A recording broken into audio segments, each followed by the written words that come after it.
السلام علیکم دوستو، ہر انسان کے دل میں ایک کہانی ہوتی ہے اور شاید آج کی کہانی آپ کے جذبات سے مل جائے۔ اگر آپ بھی درد بھری شاعری اور محبت کی کہانیوں کے ذریعے اپنے دل کی بات سننا چاہتے ہو تو ابھی چینل کو سبسکرائب کرو اور میرے ساتھ عشق کی کہانیاں کا حصہ بنو۔ آج کی ہماری کہانی ہے وہ جس کے لیے سب چھوڑ دیا۔ رات کے 12 بج رہے تھے، کمرے کی بتی بند تھی، صرف فون کی روشنی زارا کے چہرے پر پڑ رہی تھی۔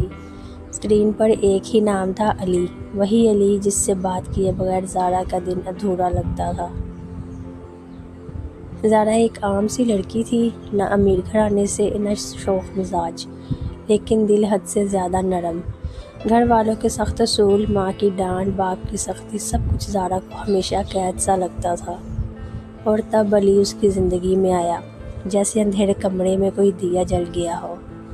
علی میٹھے الفاظ بولتا، وعدے کرتا، کہتا تھا، زارا میں تمہیں دنیا کی ہر خوشی دوں گا، بس ایک دن میرا ہاتھ پکڑ لینا، پھر کبھی نہیں چھوڑنا۔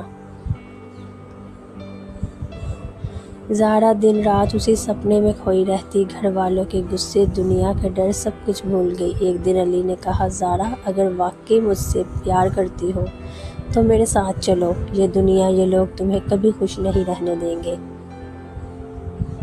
زارا کی آنکھوں میں آنسو آ گئے، لیکن دل کہتا رہا، یہی تو وہ ہے جو مجھ سے سچی محبت کرتا ہے۔ اس رات زارا نے ایک فیصلہ کر لیا۔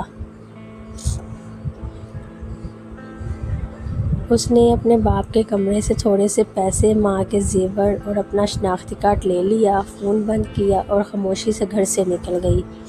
گلی میں اندھیرا تھا، لیکن زارا کے قدموں میں امید تھی۔ بس اسٹاپ پر علی کھڑا تھا، مسکرا رہا تھا، چلو اب کوئی ہمیں الگ نہیں کر سکتا۔ زارا نے یقین کر لیا، شاید اب اس کی زندگی بدل جائے گی۔ پہلے چند دن خوبصورت تھے، ہنسی، وعدے، خواب، لیکن وقت کے ساتھ ساتھ علی بدلنے لگا۔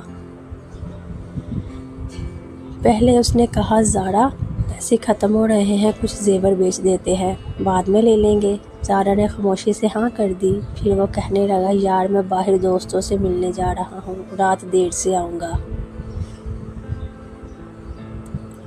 اب وہ کم بات کرتا، اکثر غصہ کرتا۔ زارا نے ایک دن پوچھا، علی سب ٹھیک تو ہے نا؟ علی نے غصے سے کہا، تم ہر وقت سوال کیوں کرتی ہو؟ میں تمہارے لیے سب کچھ چھوڑ آیا ہوں۔ زارا خاموش ہو گئی۔ اگلی صبح وہ اٹھی تو کمرہ خالی تھا، دروازہ کھلا تھا اور علی کہیں نہیں تھا۔ بیگ کھولا، نہ پیسے تھے، نہ زیور، نہ کپڑے، صرف ایک چٹ پر لکھا تھا، میں مجبور ہوں، واپس نہ آنا۔ زارا کے ہاتھ کانپنے لگے، آنکھوں سے آنسو بہہ نکلے، دل جیسے ٹوٹ گیا ہو۔ وہ باہر نکلی، گلیوں میں بھٹکتی رہی، لوگ تماشا بناتے، کوئی ترس نہیں کھاتا۔ جب بھوک برداشت نہ ہوتی تو ایک ہوٹل کے باہر جا کر کھڑی ہو گئی۔ مالک نے پوچھا، کیا چاہیے؟ زارا نے آہستہ کہا، صرف تھوڑا سا پانی۔ چند دن وہ یوں ہی در بدر بھٹکتی رہی، کبھی پارک میں رات گزارتی، کبھی کسی مسجد کے باہر۔ کسی کو بتایا نہیں کہ وہ گھر سے بھاگی ہے، ڈرتی تھی دنیا طعنے دے گی، ماں روئے گی، باپ نفرت کرے گا۔ ایک دن ایک عورت ملی جو ایک NGO چلاتی تھی۔ اس نے زارا کو دیکھا، اس کے کپڑے میلے، چہرہ زرد، آنکھوں میں خالی پن۔ اس عورت نے کہا، چلو میرے ساتھ، میں تمہیں پناہ ملے گی۔ زارا نے خاموشی سے سر جھکا لیا۔ آج زارا وہی رہتی ہے، اب وہ دوسری لڑکیوں کو سمجھاتی ہے، محبت اگر تمہیں اپنے گھر سے چرانا سکھائے تو وہ محبت نہیں، تباہی ہے۔ اس کے چہرے پر آج بھی وہی خاموش مسکراہٹ ہے، لیکن دل کے اندر صرف ایک درد، کاش میں اس رات گھر سے نہ نکلی ہوتی۔ پارٹ 2 کمنگ سون۔ اگر آپ کو یہ کہانی پسند آئی ہو تو ویڈیو کو لائک کریں، اپنی سوچ کمنٹ میں لکھیں اور چینل عشق کی کہانیاں کو سبسکرائب کرنا نہ بھولیں، کیونکہ یہاں ہر دل کی کہانی سنی جاتی ہے۔ اللہ حافظ۔ پارٹ 2 کے لیے کمنٹ